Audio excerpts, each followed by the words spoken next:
Good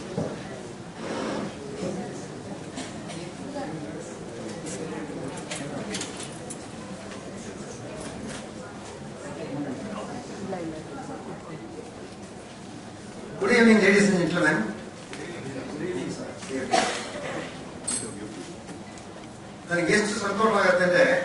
Even on a rainy day, almost the hall is full. For science lecture, that's important. That also indicates what is called the status of Professor Sitharama Iyengar. It's not maybe 1962. ನಾನು second PhD student ಇದ್ದೀನಿ national college. ನನಗೆ ಹೆಸರು ಯಾವಾಗ jubilee ವ್ಯತ್ಯಾಸ 25 years. ಆವಾಗ ಏನ್ ಹೇಳಬೇಕು ಹೆಸರು ಕಾಲೇಜ್ ಅಸೋಸಿಯೇಷನ್ ಅಂತ science association that will do one inaugural address in July, one valedictory address in December. The science remains only on 2 days, not on other days. He felt that the science should be there always throughout the year. There is no valedictory for science. There may be inauguration on the 1st of January, like that. Then he thought that it's not possible to have a college association. Let us start the Bangalore Science Forum. H.R. Ramakrishna was ಸ್ವಲ್ಪ ಹುಷಾರ ಬಂದಿಲ್ಲ ಇಲ್ಲಿ. Our senior to me, H.R. Ramakrishna. ನಾನು ರಾಮಕೃಷ್ಣ ನರಸಿಂಹಯ್ಯ ಇನ್ನೊಂದು ಯಾವ ಒಂದು ಜ್ಞಾಪಕ ಇಲ್ಲ ಆಕ್ಚುಲಿ ಇಂಥವ್ರ ಮೇಲೆ ಇರಲಿಲ್ಲ. ಆರ್ಡಿನರಿ ರೂಮ್ ನರಸಿಂಹಯ್ಯ ಸ್ಟಾರ್ಟ್ ಮಾಡೋದು ಬ್ಯಾಂಗ್ಳೂರ್ ಸೈನ್ಸ್ ಫಾರ್ಮ್ ಅಂತ ಹೇಳಿ. ಬೇರೆ ಮೇಷ್ಟ್ರು ನಮ್ಮ ಫ್ರೆಂಡ್ಸ್ ಎಲ್ಲ ನಮ್ಮನ್ನ ನನ್ನ ರಾಮಕೃಷ್ಣನ ನರಸಿಂಹಯ್ಯನ ಚೇಲಾಗಿರೋ ಆಕ್ಚುಲಿ ಅವ್ರ ಜೊತೆ ಓಡಾಡ್ಕೊಂಡಿದ್ದಾರೆ ಅಷ್ಟೇ ಸೈನ್ಸ್ ಏನಂತ. ಆಮೇಲೆ ಅವ್ರು ಡೈಲಿ ಸ್ಟಾರ್ಟ್ ಮಾಡಿದ್ರು. ಅವರು ಸ್ವಲ್ಪ ಡಿಸಪಾಯಿಂಟ್ ಆಯ್ತು 4-5 ವರ್ಷಕ್ಕೆ. 2-3 ಜನ ಅಂತ ಕರ್ಕೊಂಡ್ಬರ್ಬೇಕಾಯ್ತು ಸೈನ್ಸ್ ಲೆಕ್ಚರ್ಗೆ ಬನ್ನಿ ಬನ್ನಿ ಅಂತೇಳಿ. ಅವ್ರು ದೊಡ್ಡ ಮನುಷ್ಯ ಕರೆದಿರೋರು 10 ಜನ ಕೂತಿರ್ತಾರೆ ಟೋಟಲ್ ಆಗಿ.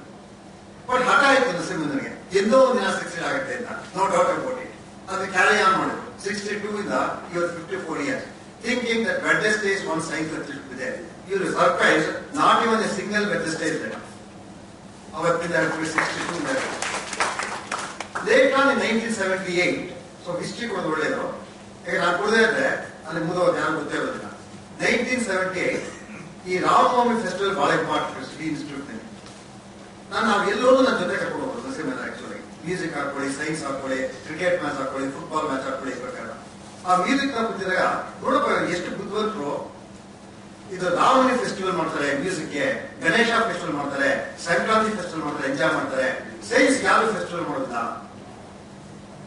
ಅದು ಸೈನ್ಸ್ ಯಾರು ಫೆಸ್ಟಿವಲ್ ಮಾಡೋಕೆ ಸೈನ್ಸ್ ಫೆಸ್ಟಿವಲ್ ಬರಲ್ಲ. ನಿಮ್ಮಿಂದ ವಾಟ್ಸ್ ಕಾಲ್ಡ್ ದಿ ಇಲೈ ಕಾಲೇಜ್ ಹೇಳ್ತಾನೆ. According to me first time a word was called a science festival in 1978 by Dr. Narasimhaya in front of me in the City Institute. And the ಹಿಂದೆ ಎಲ್ಲ literature ಕೊಡಿ, they become first, we become second, nothing else. ಯಾಕೆ ಒಂದು science festival ಮಾಡಬಾರ್ದು? ನಾನು ಏನ್ science festival ಏನ್ ಮಾಡೋದು ಅಂತ.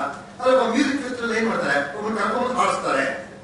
ಸೈನ್ಸ್ ಫೆಸ್ಟಿವಲ್ ಏನ್ ಮಾಡೋದು, ಅದೇ ಕರ್ಕೊಂಡು ಭಾಷಣ ಮಾಡಿಸೋದು. That's all science festival. So 78 we did it for 15 days, 15 professors like that. ಬೇಕಾದ ಸ್ಟೈಲ್ ಇತ್ತು. ಅದು ಏನ್ ಪ್ರಾಬ್ಲಮ್ ಇದೆ ಅಂತ ಹೇಳಿದ್ರೆ, ಯಾರನ್ನ ಕರೆದಾಗ ಅವ್ರೊಂದು ಆಟೋ ಚಾರ್ಜ್ ಕೊಡ್ಬೇಕು, ಟ್ಯಾಕ್ಸಿ ಚಾರ್ಜ್ ಕೊಡ್ಬೇಕು, ಏನೋ ಇರುತ್ತಲ್ಲ ಆಕ್ಚುಲ್ ಆಗಿ. ನಮ್ಮದ ದುಡ್ಡು ಇರಲಿಲ್ಲ, ಅವತ್ತೂ ಇಲ್ಲ, ಇವತ್ತೂ ಇಲ್ಲ. ಯಾವಾಗ ಬಡವರ ಸಂಸ್ಥಾನೆ, ಬಟ್ ನೇಮ್ ಚೆನ್ನಾಗಿದೆ. National college brand. ಇವತ್ತು ಯಾರು ಕೊಟ್ಟಿಲ್ಲ ಆಕ್ಚುಲ್ ಅಂತ. ಸೀತಾರಾಮ ಇಯಂಗಾರ್ ಅವರು ಎಲ್ಲಿಂದ ಬಂದಾಗುತ್ತೋ ಅಮೆರಿಕಾದಿಂದ ಬಂದಿದ್ದಾರೆ ನಮ್ಮ ಸ್ಟೂಡೆಂಟ್. ಬಟ್ ಅವ್ರು 1 ಪೈಸಾ ಕೊಟ್ಟಿಲ್ಲ ಅವ್ರು ಅವರು ಅದೇ ಕೊಟ್ಟಿಲ್ಲ ಆಕ್ಚುಲ್. ಆಮೇಲೆ 15 days ಮುಗೀತು. ಆಮೇಲೆ ನರಸಿಂಹನಿಗೆ ಆಸೆ, ಏನು ತೊಂದರೆ ಇಲ್ಲ ಮುಂದಿರ್ತಾರ 79 ಯಾಕೆ ಮಾಡಬಾರ್ದು, ಹ್ಯಾಕ್ ಮಾಡೋದು 30 ದಿನ ಮಾಡೋಣ ಅಂತೇಳಿ. ಇನ್ನೊಂದು 2 ವರ್ಷ ಮಾಡೋಣಪ್ಪ, ಕಷ್ಟ ಆದ್ರೂ ಪರವಾಗಿಲ್ಲ ಅಂತ ಹೇಳೋದು. ಅವನ ಟ್ರೆಷರ್ ಆಗಿದೆ.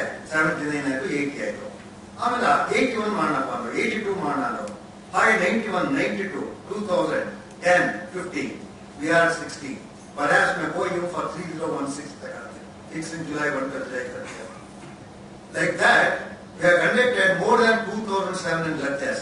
Shortly, this 2,700 lecture is going to be delivered by very distinguished professor, Dr. S. Sitharama Iyengar, from Director, Ryder University, on data science and cloud computing.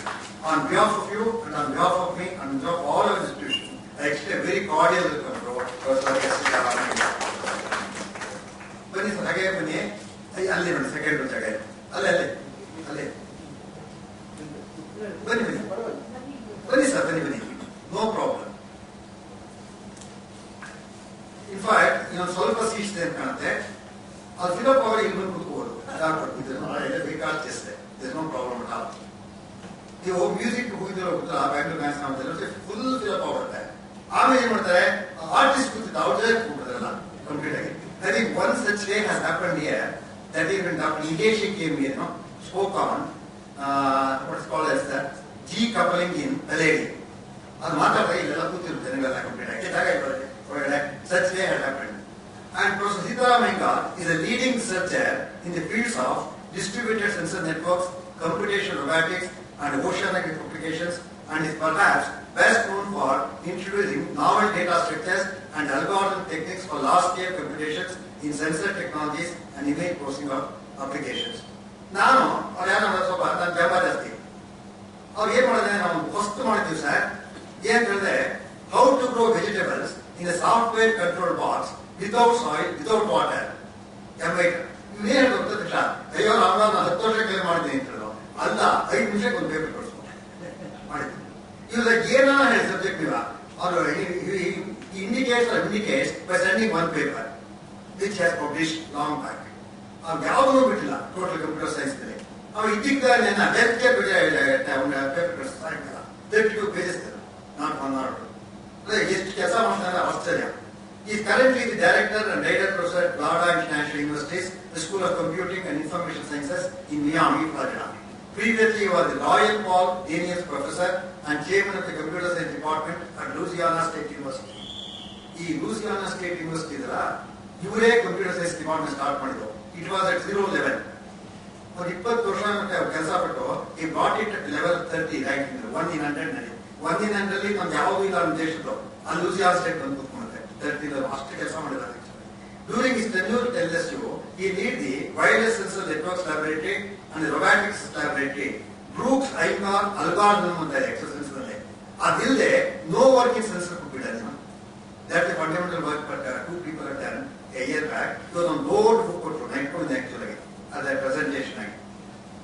And after receiving his PhD degree in 1974 from Mississippi State University, Professor Iyengar has directed over 42 PhD students and 100 master students, many of whom are now either faculty at major universities worldwide or scientists and engineers at national labs, industries around the world.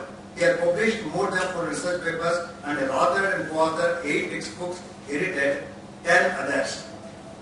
Or actually, member of European Academy of Sciences, so Vidana Vitname, member of European Academy of Sciences, a fellow of IEEE, a fellow of IEEE is a great order on this day. ಒಂದು 10-20 ಜನ ಸಿಕ್ಕಲ್ಲ ಅಂತ ಕಾಣುತ್ತೆ, ಎರಡಾಯ್ತು.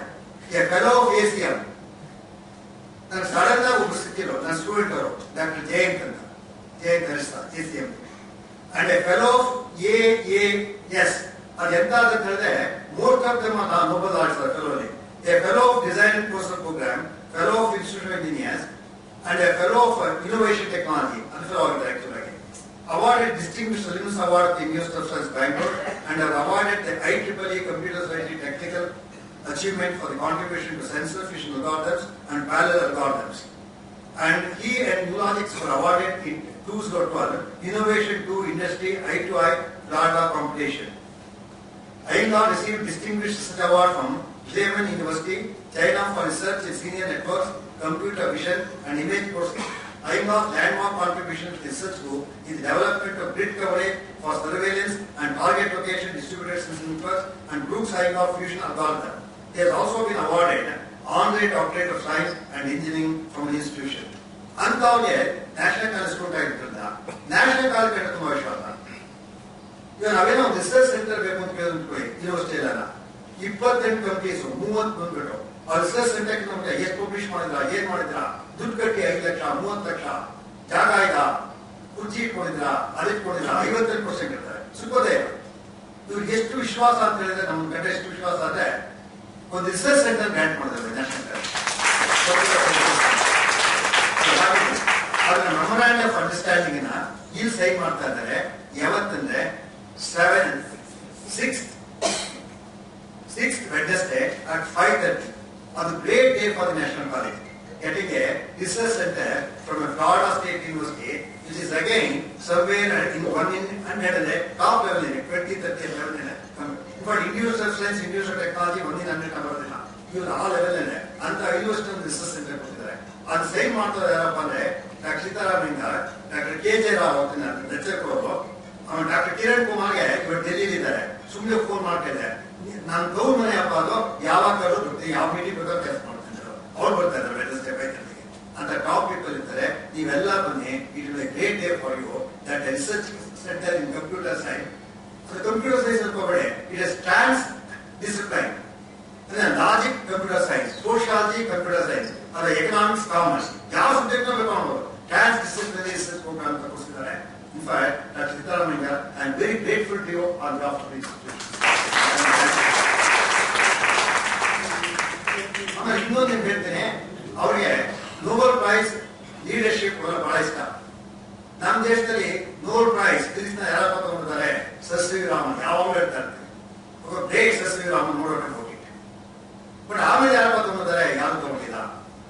ಅವ್ರು my date is correct 1928 sir C Raman ತಗೊಂಡು ಅಂತ ಬಂದ್ಬಿಡ್ತಾರೆ 2028. Government ಅವರು ಕಮಿಟೀಸ್ ಮಾಡ್ತಾರೆ. ಯಾಕೆಂದ್ರೆ to celebrate or to commemorate sir C V Raman taken the Nobel prize on that day. Because committees ಮಾಡ್ತಾರೆ, ನಾವೆಲ್ಲ ಬಗೆ ಆಗ್ತೇವೆ.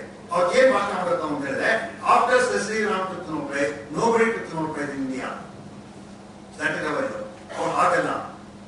ಹಾಗೆ ಟ್ಯಾಗ್ ಹೆಂಗಂತೇಳಿ ನಮ್ಮ ನ್ಯಾಷನಲ್ ಕಾಲೇಜ್ನ doctor Maiya, doctor Baladev Rao Singh, national institute of advance ಇವನ್ನೆಲ್ಲ ಸೇರಿಸ್ಕೊಂಡು ಒಂದು ಲೀಡರ್ಶಿಪ್ ಪ್ರೋಗ್ರಾಮ್ ಅಂತ ಮಾಡಿ ಒಂದು 10 selected students different branches engineering, medicine, things ಮಾಡಿ ಅವ್ರ ಮೆಂಟರ್ಸ್ ಅಮೆರಿಕನ್ ಕರ್ಕೊಂಡು ಒಂದು 3-4 years ಮಾಡಿ ಈ was with see that A leadership is built, A entrepreneurship is built, and if something good happens to the country and the national college, that is safe. For that also I am grateful to you, Sitharama Iyengar. So after welcoming him, the lecture will start now, and tomorrow Dr. P. Balram, former Director of University of Science, will speak on G.N. Ramachandran, the birth of molecular biophysics and structural biology in India. Dr. Balram anta humble person ಪ್ರಪಂಚ ಎದುರಿಸಿಲ್ಲ. ನನ್ನ night 9 o'clock phone ಮಾಡಿದೆ. ತಕ್ಷಣ ಹೇಳಿದೆ, I know Ramrao, I will come on Saturday 5:30 I will come. ನನ್ನ ಮಾತಾಡಕ್ಕೆ ಅವಕಾಶ ಇಲ್ಲ. ನಾನು ಫೋನ್ ಮಾಡ್ತಾ ಇದ್ದೀನಿ, Ramrao ಅಂತ ಹೇಳ್ತಾನೆ, I know it, I will come ಅಂತ ಹೇಳೋದು. ಅಷ್ಟು ಸಿಂಪಲ್ ಪರ್ಸನ್ ಪ್ರೊಫೆಸರ್ ಆಗಿ. ಅಂಡ್ ಇನ್ನೊಂದು ಹೇಳ್ತೀನಿ, ಡಾಕ್ಟರ್ KVS ದರಿ ಅಂತ professor in university of science speak on signal processing for ubiquitous MIMO system. ಅದಕ್ಕಿಂತ currently is also professor Stanford university. ಇನ್ನೊಂದು ಯಾವುದೋ ಅಮೆರಿಕನ್ ಯೂನಿವರ್ಸಿಟಿ ಮಾಡ್ಕೊಳ್ತಾರೆ. Not only at university science at 2 other places professor ಅಂತ top persons ಬರ್ತಾ ಇದ್ದಾರೆ. ದಯವಿಟ್ಟು ನೀವು ಬನ್ನಿ, ನಿಮ್ಮ ಫ್ರೆಂಡ್ಸ್ ವಿಚಾರ ತಿಳಿಸಿ, ಈಗ ಇಂಟ್ರೆಸ್ಟೆಡ್ ಲೆಟ್ ದೆಮ್ ಕಮ್. ಹೀಗೆ ಬರ್ತಾ ಇದ್ರೆ ಆಲ್ಮೋಸ್ಟ್ ಫಿಲಪ್ ಆಗ್ತಾರೆ. ನಾನು ಭಾಷಣ ಮಾಡಕ್ಕಾಗಲ್ಲ, ಅವಕಾಶ ನಾನು ಯಾವಾಗಲೂ ರೆಕಮೆಂಡ್ ಸ್ಟಾರ್ಟ್ ಮಾಡ್ತೀನಿ ಅಂದ್ರೆ ಕಂಪ್ಲೀಟ್ ಫಿಲಪ್ ಆಗುತ್ತೆ ಅದನ್ನ ಸ್ಟಾಪ್ ಮಾಡೋಕ್ಕಾಗುತ್ತೆ. ಬಟ್ ಹೀಗೆ ಜನ ಬಂದ್ರೆ ಇನ್ನೊಂದು ಹಾಲ್ ಕಟ್ಸ್ತಿರ್ತಾರೆ. ಅದಕ್ಕಾಗಲೇ ಪ್ಲಾನ್ ಮಾಡ್ತೀನಿ. Where 400 people can say, here only 200 can say. You see that a day will come and 400 to keep the word. And now I request Dr. Sitharama Iyengar to go and that's just that. Again, I am really honored to see so many, colleagues and distinguished participants sitting here. So, the talk which I am going to talk about is data centers and cloud computing. And you've been hearing about this talk quite frequently, maybe for the last 10 years. A very interesting part of it, I only realized very recently, Professor Ramanujan has already done this work. People do not know that, because I'll show you at the end of my talk how this is related to Professor Ramanujan, because he is one of the greatest mathematicians that ever lived. So I'm going to give a little bit of a history, and then I will tell you the idea of data centers has already been sort of figured out almost 100 years back. Although he did not sort of specifically talk about a particular application like what we're going to be talking today, but by and large, he gave a basic concept. And the concept of what we are talking today is what, I'm going to be sort of expanding on that. So that's one thing. Then there is also a very interesting thing which I am going to show you in the form of a movie. I perhaps will show at the end. It may be about 7 minutes. So there's a lot of things can be done. And so this university where I am presently the dean and the director of the School of Computing and Information Sciences, I've been there exactly 5 years. So I would like to sort of give you a report of what we have accomplished during the last 5 years. The reason I wanted to show you, so you will certainly see in terms of the technology, the innovation, the research and everything. The reason I'm sort of showing this is because very soon, on the next week, we are going to have a memorandum of agreement with National College. And that agreement is certainly reinforces the fact that we can do a lot more. Because when I was hired at this institution, we have a very distinguished president by name President Mark Rosenberg. So he basically said, while he was interviewing me, I know that you have brought many other institutions, but I would like you to certainly make this institution, FIU, at least the School of Computing, as the top 50 in the country. So it is a lot of responsibility, and then he said, we will give whatever resources that you need. So it was not easy, it was quite challenging, but I think we have been able to do that, and I think so the movie essentially sort of describes a component of what I'm going to talk.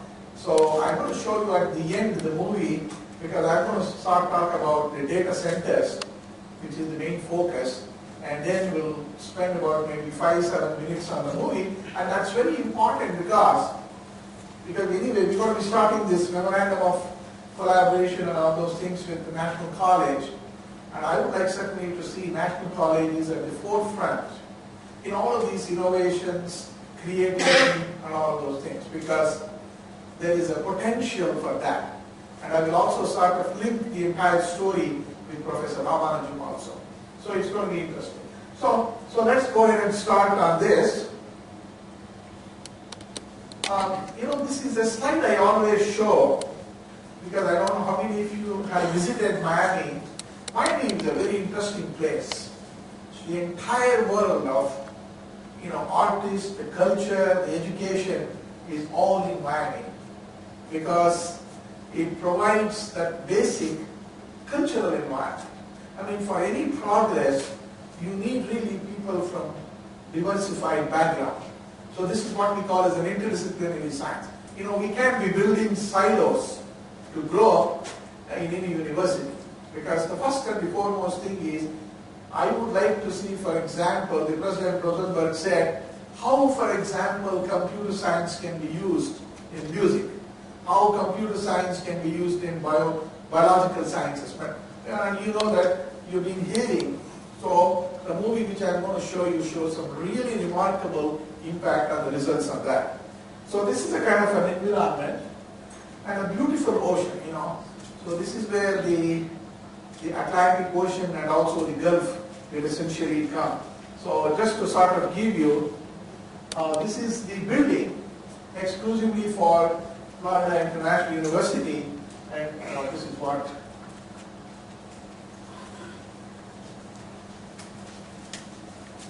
I always have done. Okay, I think I got it. So my talk is basically going to be of 8 or 9 components. So first I will introduce what is a data center, why do we need a data center. Then everybody is talking about cloud computing. So what is the cloud computing? What does it do and why do we need it? Then what are the characteristics of cloud? The computational characteristics of cloud. And then major components of a data center. Then the most interesting thing is, what are the research problems? It might look very simple to start with, where we are dealing with lots of information, but what are the important, research problems, and which is very highly mathematical, because one of my students recently got a PhD degree, under me in this area, and now he has a job in Facebook. You know, Facebook is a very important company in the United States. So then finally, the implication of this work with Professor Ramanujan, and just to sort of give you an analogy of what is going on.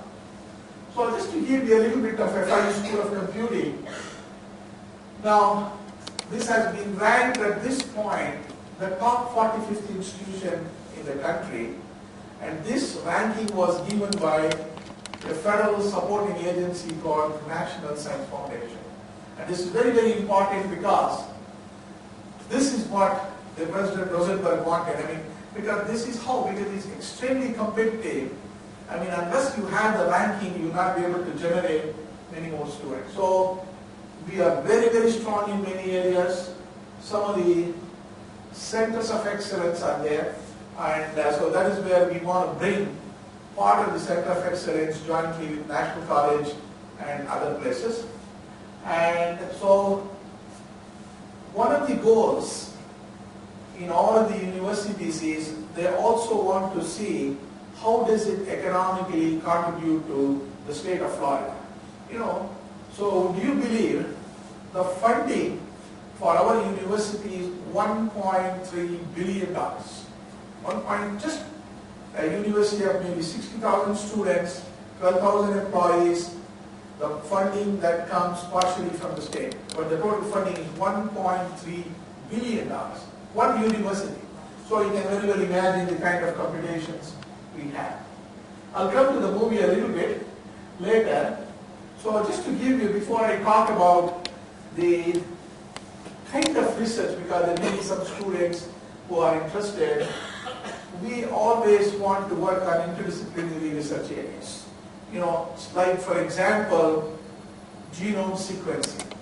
How do you sort of find the problems associated with Alzheimer's diseases? So a combination of medical science as well as computer science are involved. And some of the areas like cybersecurity, I don't know how many of you have noticed, I've been writing a lot of articles in Deccan Herald newspaper. Every month they've asked me to write one on cybersecurity, the terrorist profile, and so on and so on. All of them are sort of interrelated. Forensic analysis and networking. And what are the important areas for research is big data. You know, big data that we encounter in health-related data, in terrorist profiling data, every sort of thing that we talk about is big data. Visualization, that I will also show you, because one of the most important things that we can do to teach hardcore complex concept of computer science is by visualization. So we have developed many tools for that. And of course the cloud and the systems and the multidisciplinary and multi-institutional research. Okay, so now at this point I sort of want to give you a basic idea of what exactly we are meaning, we mean by cloud computing. I don't know how many of you have seen, there was an article yesterday in the newspaper, basically in Times of India. So as we understand at this point, United States is going to bring 2 major big data centers to India. Okay? So what is cloud computing? We have an idea of how do you store information, and how do you access information, and then how do you sort of design software applications over the internet. So that's important. You don't really probably think about it, but Google has helped. So you can find every information about me. If you go to Google and simply say, I want to know where Professor S.S. Iyengar is there, you can get hundreds and hundreds of information. Or if you say, where did he go to school? And what are the awards he has won? What are the patents? So it's essentially being stored in one place, which is called a data center. I'll come to that. And then accessing the data. There's a lot amount of data. This is unbelievable sort of data. You can even find out what happened 100 years back. You can get information. So the idea is that cloud computing is basically storing and accessing of data and the software application over the internet. So normally what does it happen? So traditionally, in olden days, let's say about 10 years ago, we did not have much of an idea of cloud computing. So we have a hard device on a computer. So we used to store all the data, and then we used to use all of the secondary devices to do certain things and access this, and then, or if you are working for a company, then you used to have an in-house server where you can store all the data. So that's what we used to do. But now we are in a different technology, so we use the idea of cloud computing to do complex real-time data. Because I normally do a lot of Google search. Suppose I meet some student or some university wants me to collaborate. So I go in the middle of the night and then say, find this particular data under this name. So within a fraction of a second, you get all of it. So that's the beauty of it, is the complexing and real-time data analysis with big data. So this is essentially the basic idea of what we call as cloud computing. So all that is actually how you store it, how you access it, and what is the relevancy to what we are trying to do. So what is a data center? So a data center is nothing but a collection of servers.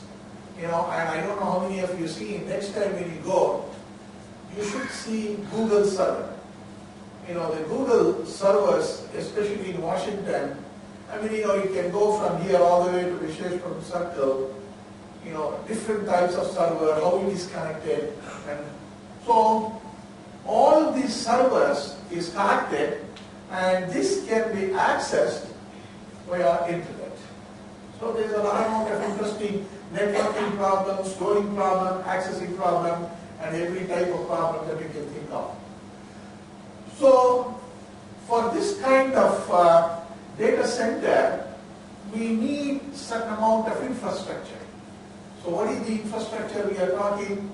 Is the cloud computing infrastructure is the one which is being used for accessing and providing data all on the internet. Now you know that on the internet, you're not only accessing images and every type of data that you can get. So a traditional data server can have up to 300,000 servers. Okay, server is a big, data collection repository in one particular place. So here is an example of what we are really talking about, how you sort of store data on different servers. So if you want it in a small scale, in any universities, one of the challenging problems you can do is to give these kind of things for students to design. So this is an example of a data center. Now, Facebook. Facebook, you remember Zuckerberg's Facebook when it was started. Everybody has a Facebook account nowadays. And now remember, most of them have lot amount of images. Various types of either personal or any type of images. So these are what we call as massive data centers. So the idea is how you store all these images. If I want to know more about Professor Ramarao sitting somewhere in Bangalore and I'm in California or any other place, through a Google, I should be able to access all of these data, or through the Facebook. So one example, Facebook has many different servers and centers. So this is one example. So in the real time, that means when a lot of people are accessing, it needs something like 40 megawatts of peak power. And then it takes approximately 307,000 square feet. If you sort of convert this into, it is the size of a 6 football field. So you can very well imagine the kind of data centers we are talking about.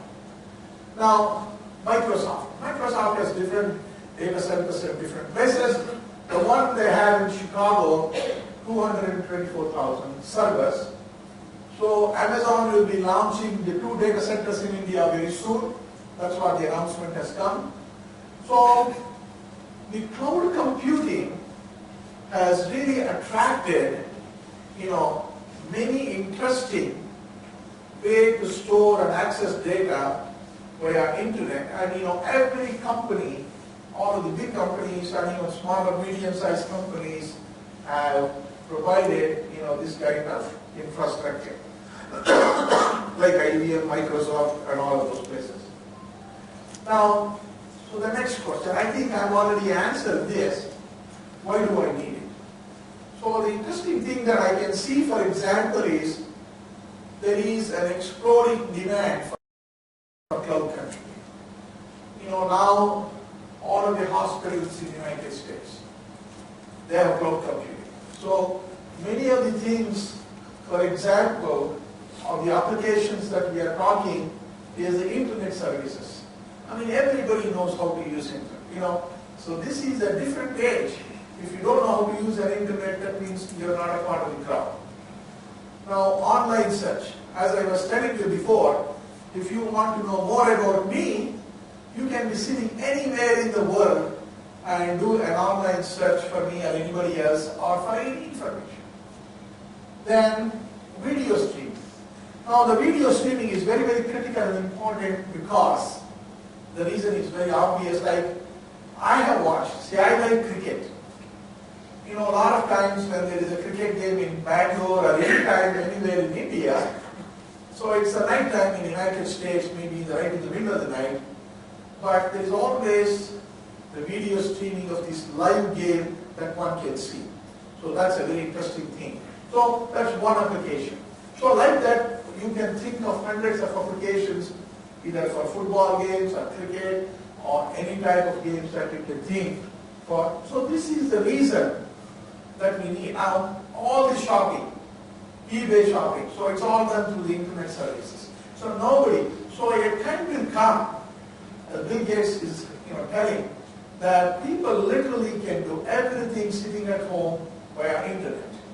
Because even if you are sick and if you want to communicate to a doctor, you can go through these internet services. Now, more and more businesses are also moving to cloud computing. Okay? The reason for that, it is quite flexible and it is very fast. As I said, you can actually operate a lot of complex data and the expenses are predictable. So now the cloud computing expenses are fairly cheap now, at least in the United States, and I don't know about in this country, but again, even a small company of about 15 people, like there is a pediatric clinic in downtown Miami, they get all the things to the cloud. I mean, their accounting, their patients monitoring, everything.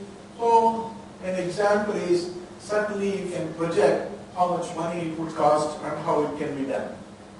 So the public cloud service market is expected to grow from $60.7 billion in 2013 to $241 billion, by 2020. So, I mean, there's an enormous amount of wealth that is being actually allocated for cloud computing.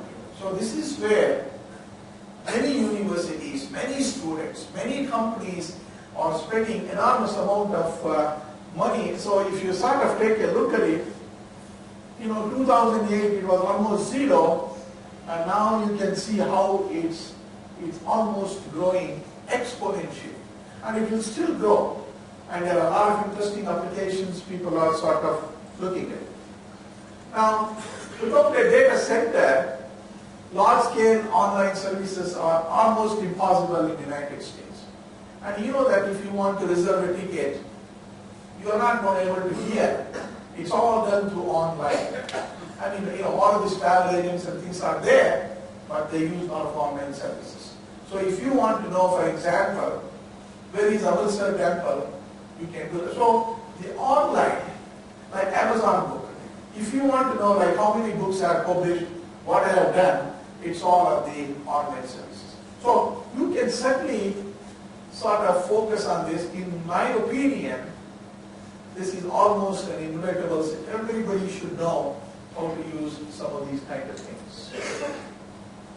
Now, so let's talk about a little more on the cloud computing infrastructure, how you can sort of deliver computing services over the internet.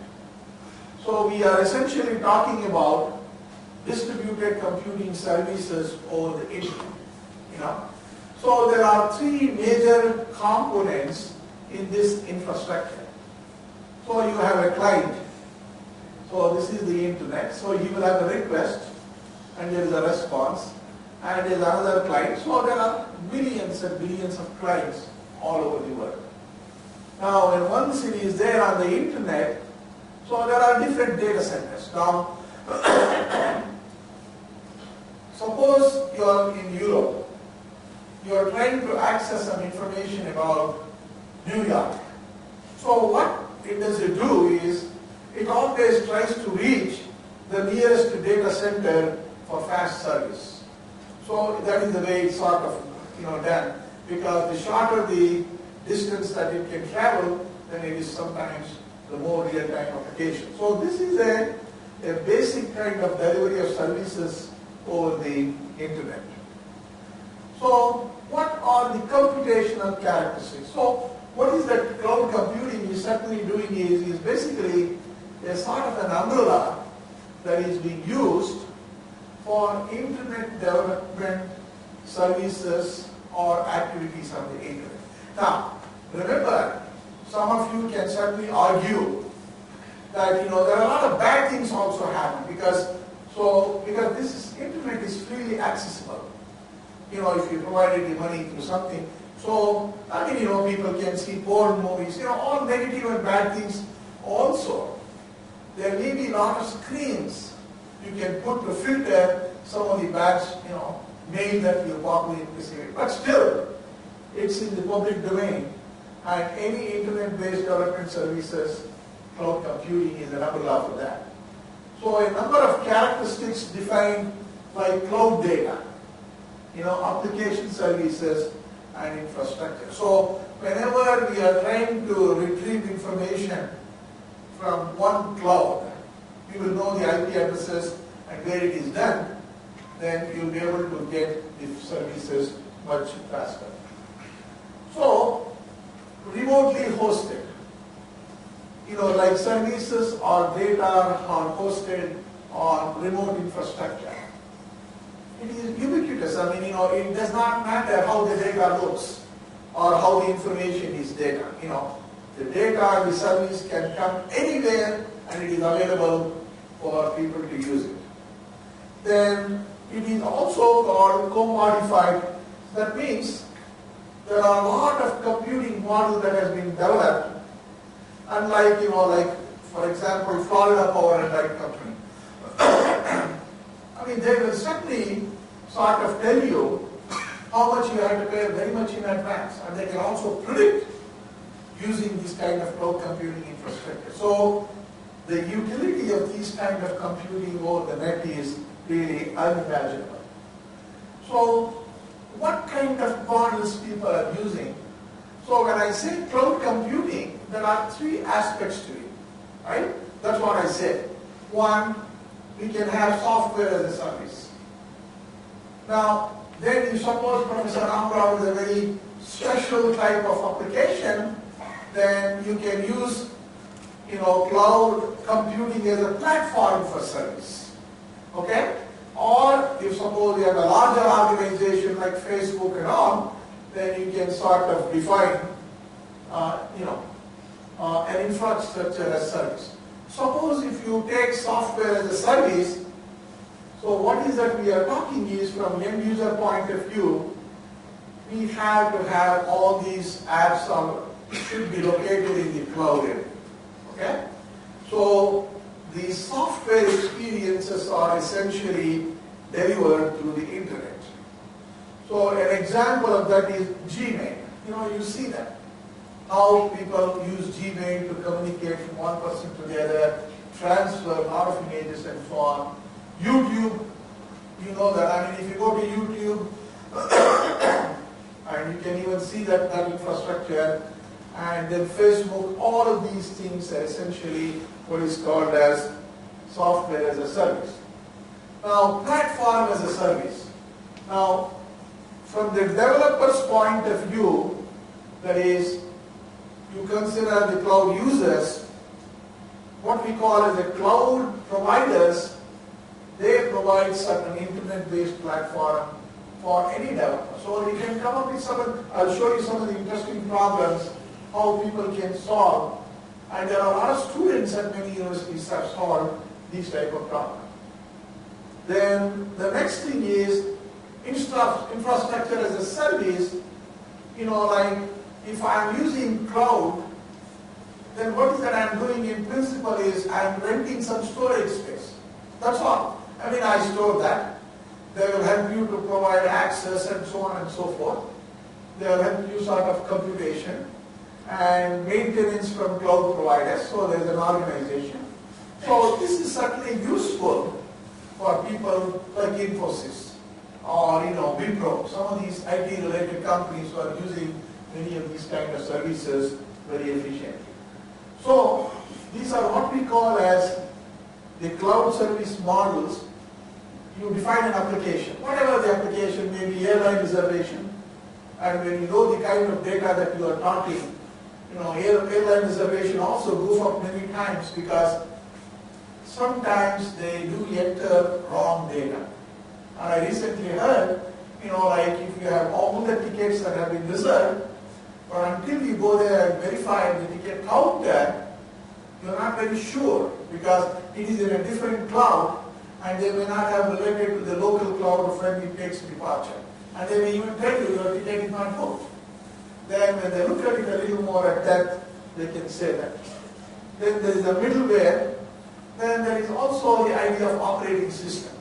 So operating system is a software that is being used to sort of utilize the effective storage users. Then you have visualization, server and storage, and the responsibility of this. So these are what are called as on-premises with this kind of data structure. So cloud computing, so what are the characteristics of this? So I've already sort of indicated common characteristics is massive scale, you're talking about information and the size of this information. It is not just in the form of gigabytes. It is about a million times bigger than gigabytes of information. That is 10 to the power of, we used to think of 28. Now you can even 100 and things like that. So that is the kind of a scaling we are talking about. Homogeneity. Okay, that's because, when you look at it, there are different people accessing different types of data. So it is very heterogeneous. So how do you translate that heterogeneous data into a relevant homogeneous data for accessing and retrieving? Then virtualization.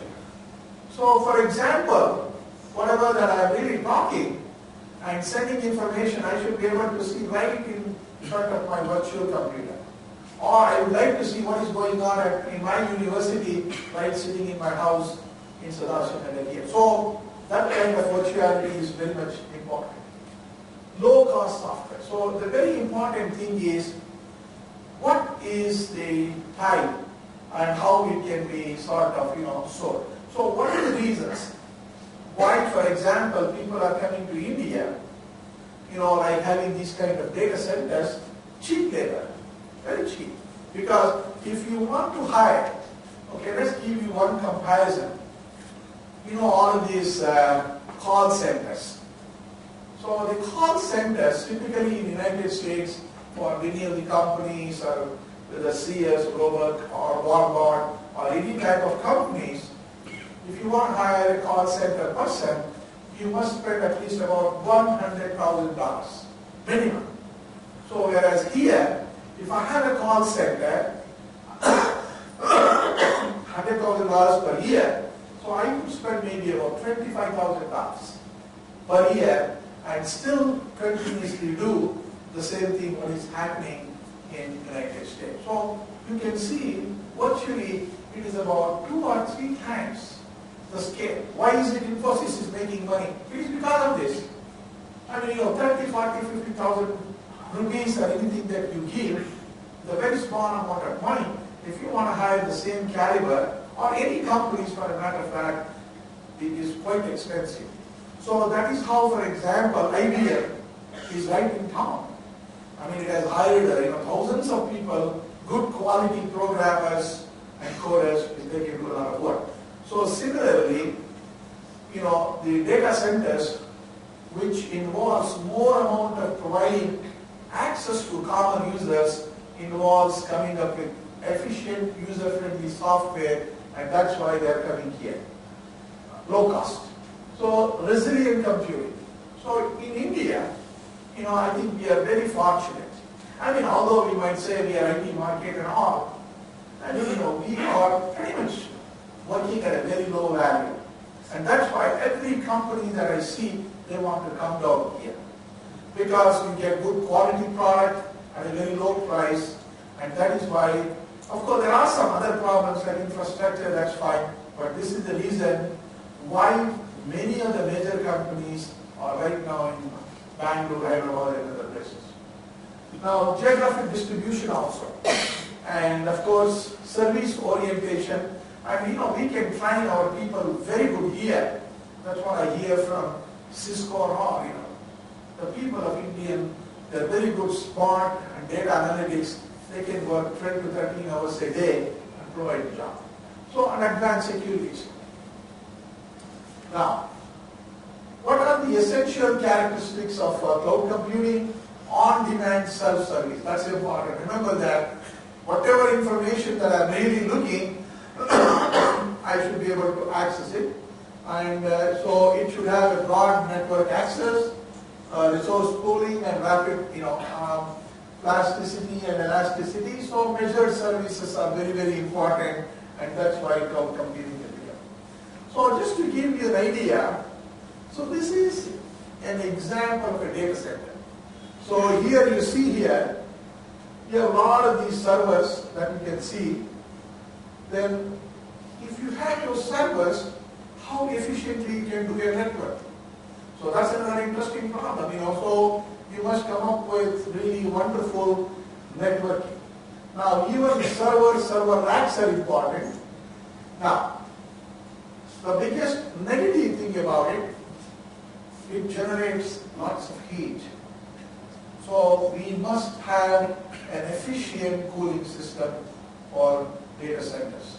So the question is, how do you sort of coming up with optimal technology to minimize the power production or the power needed to cool this? So UPS and power distribution has been used, monitoring and IP support. So this is a very, very small scale data centers. So what are the properties? So you can see, for example, manageability. Now, look at the wires that is going through. I mean, because they have the world's information on these, data center. So it should be able to sort of pinpoint and manage this so that it can be accessed very efficiently on the internet. Availability. So these internet services should be available round the clock, 365 days. There is nothing like, the internet is down or something like that. So the information, no downtime. So that is very important, and it has cost a lot of things. That means you should be able to come up with some really robust hardware on many of these things. So keep the redundant servers. That means sometimes during the process there are servers which sort of goes down for malfunctioning, but there are other servers should be able to take into account and see them. So then we also have a lot of data replication can happen through these data centers. So how do you minimize it and so on and so forth. So here is basically an architecture of a data center. So you can see pretty much, at this time, this is the internet, these are all the data centers. So this is a core network, then there is an aggregation network, and these are the accessing network. So networking plays a very significant role. I think they are going to spend billions of dollars So if there are any company people here, you should be able to sort of look into how efficiently, I'll talk about some research problems that can be solved. Scalability. So the business growth is almost growing very fast, okay? Because you may have 10 servers today in your company, then tomorrow if you have a big data, you have 100 servers. So how do you sort of scale this? Because the software that you have should be able to be scaled down into working on big servers too. So there are new applications, new opportunities, new type of database design, and these are some of the things which are very, very important on this. Now, this I have not talked about security aspect.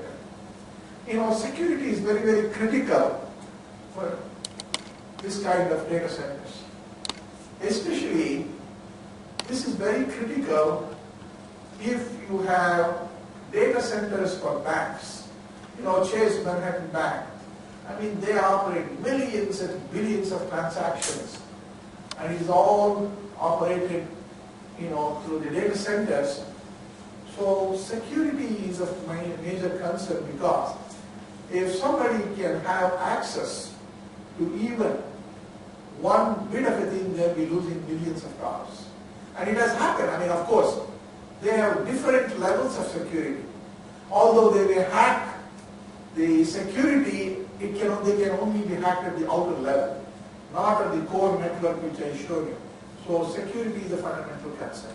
Now, for example, National Institute of Health is a very famous organization in the United States. They talk about all different types of diseases. That's where you will have many inventions and discoveries. They have a large amount of big health-related data. You know, for example, if they want to sort of have a particular sort of radiation treatment for a particular cancer, they do a lot of these clinical studies. So these clinical studies are all being stored in the data center. You know, that means every patient who is going through that will have all the information. And these are very classified information. And they should not be hacked. So that's another important aspect of it. Now, the DoD activities. The defense-related activities is also very important because, you know, like at any instant of time, if the terrorists have an access to a particular point, they can actually eject a nuclear bomb. So because most of these things are completely controlled by instrumentation through these software.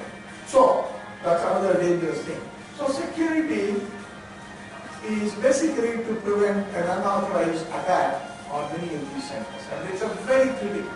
And I think Indians have done exceedingly well in developing code for minimizing this. Now another example is smart grids. You know that power we get from all of these companies, Florida Power Light Company, Washington. There are a lot of these grids. So the terrorists can hack those grids and completely destabilize the entire power allocation for these servers. So again, the security is important. So I have not talked about it, and there is still a lot of open problem here, and it is fairly very complex at this time. So the other interesting properties is data integrity. So because whatever data that you have, it should have an integrity component attached to it. No concept of fudging the data. No question of malfunctioning on the data. So that is very important. That means whatever that you have stored and whatever that you have to get it, you should be able to do it fast. Capacity. As I said in the beginning, the capacity of these servers increases. You may have a small business, then maybe 10 years from now you may have billions, so it should be able to serve. Monitoring. So it should be a continuous process of monitoring many of these data centers. And it is also done through the computer. I mean, it is so automated, you will never see, but still, when you are gathering information, storing information, accessing information, you should be able to monitor only the relevant information that we are storing. Remember, if we store information which is not reliable, which is not good, then you are wasting your time and resources to store information that is not good. So the relevancy is important. And then of course the reporting is also something very, very important. So this is all basically the general philosophy about the cloud centers and the cloud computing and data servers. But there's a lot of research needs to be done, because this is not just as what I'm talking about it. There is a fundamental problem in networking, fundamental problem in storage management, and fundamental problem in accessing information. I'm going to quote a few. Now, there is a very major problem we still do not know at this time. For example, this kind of computing generates a lot of carbon. So carbon emission and energy consumptions are really very high. So an important part of this data center right now in all of the major universities is how do you optimize it, how do you minimize it, and those are all the kinds of things which is very. Now, in the beginning, the operational cost of these were very high, but is slowly reducing. But still, the cost is maintaining electricity. I mean, as I said, it uses enormous amount of electricity, and the quality of service, because the quality of service deteriorates when you don't have good amount of cooling in many of these data servers. So data center cooling management is another interesting research problem, and United States and everywhere they're spending billions of dollars on this. And data center network management, because all of these servers that you are talking, it's all being networked. So how efficiently you can network it, how do you make it fault tolerant, how do you access it, how do you sort of have the bandwidth that is needed, and so on. And security of the data, which we already talked about. So there are new opportunities. As I said, we are working, if we want to reduce electricity cost, can we incorporate what is called as demand responsive electric grid? So what is it? So you talk about a smart grid environment. So the price of electricity essentially depends on the current demand. So if the demand is higher, the unit electricity price is also higher. So the question is, how do you do that? So it's very simple, because if you have a smart grid, if at one particular instant of time there is a particular grid, part of the grid when we are not using it, we need to do what is called as load balancing. You take that amount of data and sort of reroute it to the places wherever you need. So it's a very interesting research problem we can think about. So why is it important? A data center consumes a lot of electricity. Electricity price is very high, you can see those things. So the data center will essentially charge you more on this. So here are some examples of the non-data center electricity cost, so the final unit price is almost something like 10% higher. So there's a very fundamental problem for the services that we are really looking at. So if you look at this, and I hope you can read this, electricity consumption in 2007 in billions of kilowatts hour, United States 3,923. So, India is also fairly high because we don't have 568 kilowatts of hour. So you can see China is really high, Russia. So you can see, for example, this kind of consumption is very high. So the question is, how do we optimize this? So one of my students actually did a wonderful dissertation. The moment he finished the work, the Facebook hired him. The moment he finished the oral exam, the next day the job offer $150,000 in Facebook. So because he was working on the carbon emission and energy consumption reduction problem, which is very fundamental. So a major part of the electricity is also generated by carbon intensive means. So this is what we call as the brown energy, coal, oil and natural gas. So it also has an economic impact, and number one. Then it also has a health impact also. So you have to really balance both of them on this. So the major source of US carbon emission is electricity generation. and the impact is 200 million tons. You can see here of carbon dioxide per year in the global emission. So we have to be very careful. This concerns various concerns, health hazard, cancer increase. So there is always a price we have to pay for the technology too. So a research problem is, how do you fundamentally reduce energy consumption and carbon emission?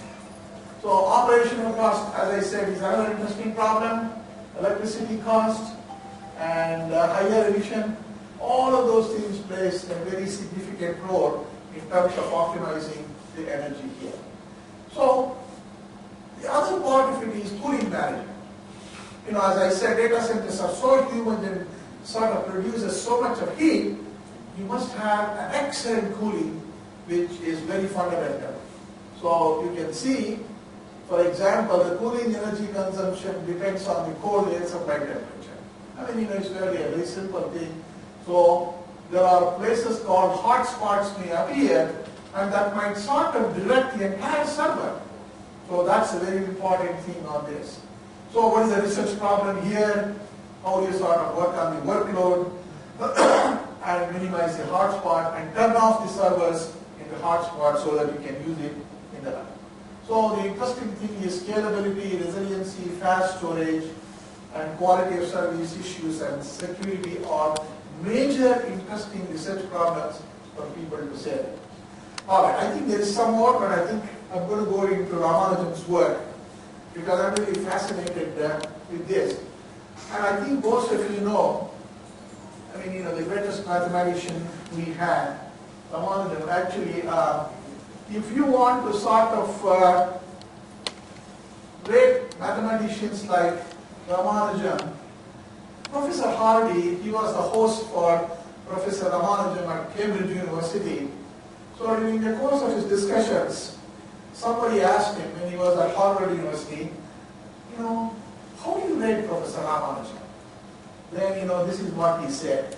From a scale of 0 to 100, Hardy said, even though I am very famous, I gave himself a score of 25. Then Hardy also had a very professor and assistant. He was another great man by name Professor Littlewood, and he gave him 30, and all of the Hilbert mathematician 80, and Ramanujan 100. So you can very imagine the quality of Professor Ramanujan as a mathematician. So just to give you so in 1989, Ramanujan became the first Indian mathematician to be elected to fellow the British Royal Society. Very famous. And remember, in 1980 means Britishers never liked, non-colored or colored people. So especially coming from other places, so he was able to sort of, overcome all of those things. So one other thing. So he was a pure mathematician, and he talked about elliptic functions and theory of numbers. In his lifetime, he published 4,000 proofs and identities and formulas, conjectures. So in one of those conversations, when he went, in the beginning, Professor Hardy was explaining, I understand all of those things, but I don't know how you got the entire results of this. Then he asked Professor Ramanujan, you just tell me how you got it. Then he says, I can't explain. Then he got really mad. He said, no, if you can't explain, then I'm not able to convince myself what you are doing is right. So it took about 6 months so that he could sort of tell him, no, I need some proofs for at least for a few problems. So he sort of defined what is called as theta function, which is the heart of a string theory in the physics, and this is called the Ramanujan's theta function. Now, one of the things, the greatest things what I can sort of read he did was called data partition. So data partitioning is essentially what is called as, for example, if you have 5, then I will ask you how many different ways you can partition that 5. So you can say 5 plus 0, 4 plus 1, and 3 plus 2, 2 plus 1, and all of those things. So this data partitioning is essentially analogous to partitioning of the data in our data centers. I mean, that's exactly what we are doing. Depending on the load, we have a job queue and then you load it, and these are the servers. So this kind of data partitioning, whatever he is talking about, is very similar to your parallel processing that we really try to do in our modern day computing. And nobody realized it. So we are writing a research paper, of course much more than this. I mean, suppose I ask you, tell me how many ways you can partition 1 million numbers. How much time it takes for you to sort of take into account combinatorically all possible ways. So when Ramanujan went to another professor in Cambridge, when he was nominated for Fellow of the Royal Society, the professor said, can you partition, like 1,240,000 immediately? That gentleman, Ramanujan, said immediately, this is the number of times we can partition. How did you do that? He said, we use this formula. So that is the beauty of abstraction. Maybe you are not able to explain and articulate everything, but the brain and the calculations what he could do was unimaginable. So there is a romantic relationship between Professor Harvey and Professor Ramanujan because some of the concepts nowadays people are using, one of them is data partitioning, there are prime numbers. He was the one who sort of came up with a very different way of putting all the prime numbers. Now today the prime numbers are being used in a science called science of cryptography. The cryptography is essentially a sort of developing a security key for many of the applications that we are thinking. So it is very essential that the thing which we did 100 years back has all the implications in the present day technology, and these are only 2 or 3 examples that I am quoting. And there is also a movie called The Man Who Knew Infinity. If you happen to go there, then you will see more about it. It's an outstanding piece of intelligence that Professor Ramanujan had. Okay, so I think this is basically what I want to talk. So I will show a movie for 4 or 5 minutes, I think 6 minutes, because that time you can also relax, and then we can have some answering, question type answering. What is the time now? It's already going. So, yeah, 10-15 minutes. So let's see how we can go back. Because that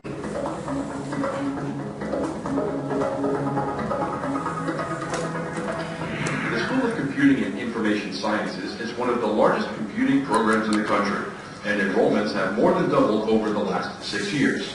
According to the 2014 edition of the American Society for Engineering Education Profiles of Engineering and Engineering Technology Colleges, the school awarded the 7th most computer science degrees in the United States among schools inside colleges of engineering.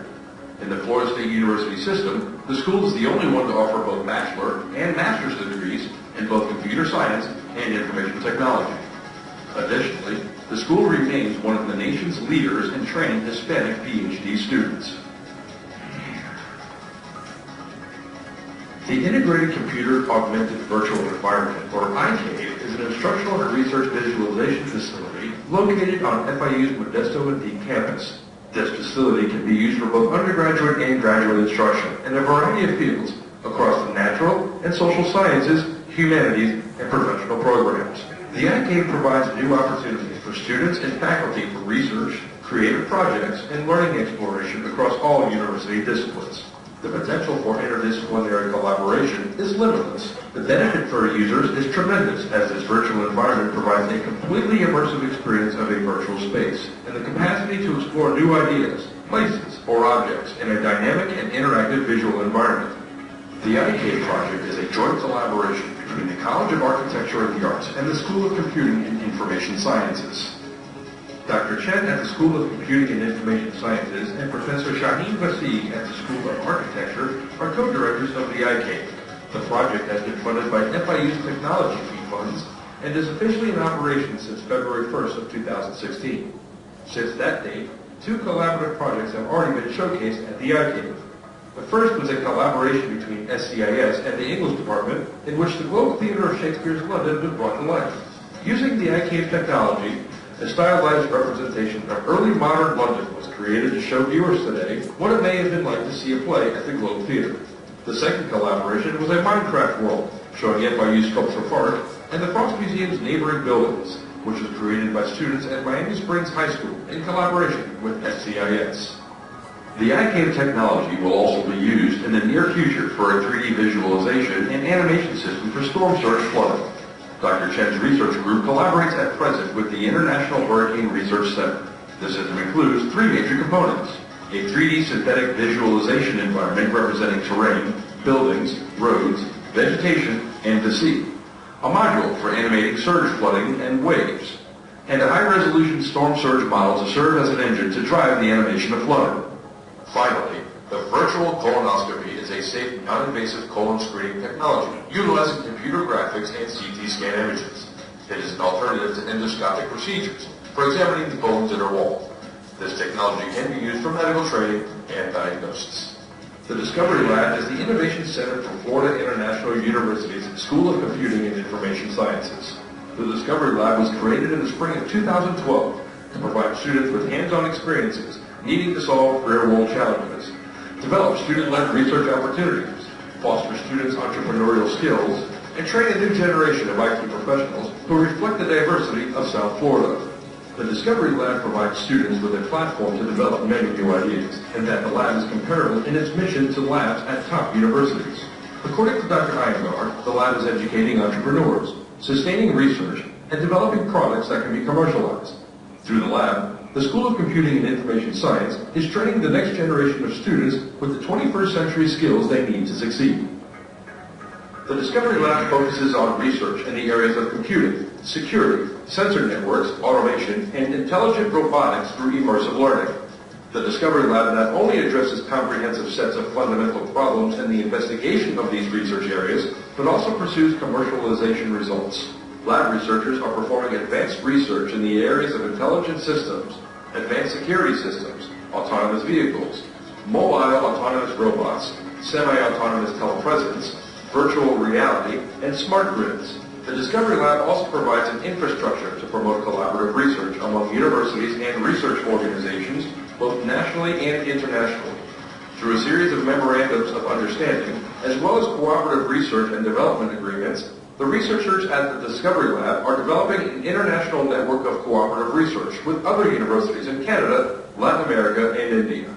Theoretical and applied research are today's stepping stones to our future technologies, but in the world of advanced technology, speed is of the essence. To act at the speed of businesses do, researchers at the Discovery Lab have incorporated a spiral approach, where they constantly revisit advances in theoretical and applied research as they continue to rapidly innovate, create, and commercialize products specifically designed for a global consumer base. The Telepath Project began with a generous $20,000 donation from former U.S. Navy officer Lieutenant Jeremy Robbins, who wanted to provide disabled police officers and veterans with future workforce opportunities in law enforcement. With this gift, students and professors from the School of Computing and Information Sciences created the Telepath. By wearing sensory technologies, an officer's gestures can be mimicked or captured by the Telebot without the need of a keyboard or joystick to control it. The Telebot has an installed camera system, which allows the officer from the remote location to be able to see what the Telebot sees in the field. The lab strives to develop and protect intellectual property through development of patents and copyright for ultimate commercialization protections. Many Discovery Lab projects involve collaboration with NASA, Oak Ridge National Laboratory, the Naval Research Laboratory, Air Force Institute of Technology, the U.S. Army Topographic Engineering Center, as well as Clemson University, Louisiana State University, and many others. The Discovery Lab has been generously sponsored by grants from State Farm, which has designated FIU as one of only 20 universities in the nation where they exclusively recruit. Our most recent grant of $50,000 was one of only 4 grants this past year by State Farm awarded in the area of IT systems. One of the lab's student leaders received a $6,000 grant from Google in the spring of 2016. Other sponsors include DARPA, NSF, Apple, the U.S. Department of Energy, IBM, Dow, Exxon, Shell, the Air Force Institute of Technology, and the U.S. Naval Research Laboratory. Shonda and Shalisha Witherspoon, identical twin graduates, each graduated with a 3.95 GPA, the highest for the entire College of Engineering and Computing. In addition to excelling in their academic programs, the twins worked on campus at the High Performance Database Research Center, which is mainly funded by a National Science Foundation grant. There, the twins created geographic data analytics tools for the visualization and querying of geospatial data. The sisters wrote programs that process images and geographically coded data. They also worked with data such as real estate and census information for their projects. With this advanced training experience in big data management and manipulation, the twins are more than ready to start their careers. Instructor Christy Charters teaches a course offered to non-majors with the purpose of providing an enticing and gentle introduction to programming, with the intent of luring non-majors into the program. The course uses a visual programming language called Alice, which students use to create animations and games. This course has also been offered as a dual enrollment course to over 300 high school students. Ms. Turner is also developing an online class called Computer Science for Everyone, with the hope of expanding the offerings of computer science to freshmen. At FIU School of Computing and Information Science, we empower over 2,100 students annually and our content-rich and inclusive programs to provide our future engineers, scientists, and developers with a competitive edge to jumpstart their careers in a rapidly advancing technology market. We are the fourth largest producers of CS professionals in the United States, and our graduates are securing jobs at major companies like Ultimate Software, Google, Apple, Facebook, and Microsoft. The PG6 Tech Station was inaugurated in August of 2015. This $3 million facility spans over 8,000 square feet and a newly constructed parking garage, which makes it convenient for students to attend classes. The PG6 Tech Station is designed to mimic high-tech industry providers, such as those you would see in San Francisco. It also houses the Innovation Center, advising teams and team rooms, which provides students with easy access to work closely with advisors, develop peer study groups, and have constant access to tutoring services. The computer labs are designed for effective collaboration and problem solving. These labs contain a variety of computers. In addition, it is designed to be a learning environment where students can meet for collaborative meetings as they work on projects and assignments. The rooms were made to bring a sense of creativity and innovation to the environment. If you have ever dreamed of building a computer from start to finish, dream no more. Our hands-on and immersive instruction will give you the competitive edge needed for the marketplace. It's a living laboratory where students have access to multiple hardware architectures, work closely with instructors and learning assistants, and are able to design different system setups and conduct different types of experiments and installations. Are you eager to get started? FIU School of Computing and Information Sciences is committed to your success and growth. PG6 is FIU's latest endeavor in strengthening our commitment to the SCIS program and to your development as a successful FIU graduate. Stop by our new advising offices in PG6 or visit us online at cis.fiu.edu. The School of Computing and Information Sciences, where innovation never stops. Okay, I think that's